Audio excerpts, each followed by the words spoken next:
Kazakhstan.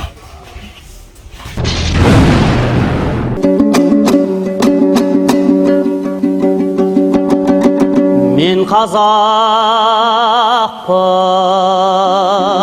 Ассаламу алейкум, друзья. Сегодня команда Жаныбек Алимханулы выступила с заявлением, обозначив грандиозные цели, что Алимханула хочет стать чемпионом мира в 4 весовых категориях. Как известно, подобного достижения добивался и мексиканец Сауль Канело Альварес. Далее процитирую обращение. Знаете, мы много говорили о создании истории. Мы вошли в историю. Что это за история? Жаныбек Алимханулы, первый казахстанец, ставший чемпионом мира по версии ВБО. Это большая гордость для нашей страны, казахского народа. Вы не просто видели битву. Вы стали свидетелем исторического события. Мы превратили казахский стиль в бренд. Мы вывели его на мировую арену. Продвигаемся через ESPN с 90-миллионной аудиторией. Рекламируемся на страницах социальных сетей с миллионами американских подписчиков. Это тоже очень важное событие. Моменты, которыми можно гордиться. Мы уничтожили идею советской школы бокса. Мы показали,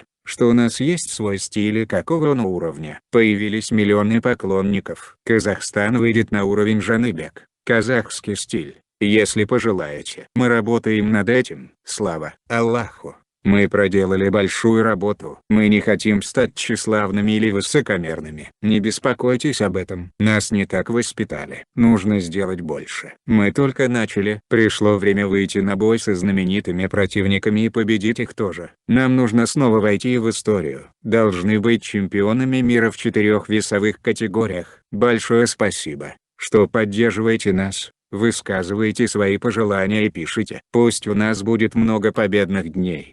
Говорится в сообщении команды. А мы напомним, что Жаныбек Алимханула завоевал пояс чемпиона мира, нокаутировав британца во 2-м раунде. Друзья, не забываем подписаться, поделиться с данным видео и оставьте в комментариях свои пожелания Жаныбеку Алимхануле. Oh, big shot comes in, and another. Oh, the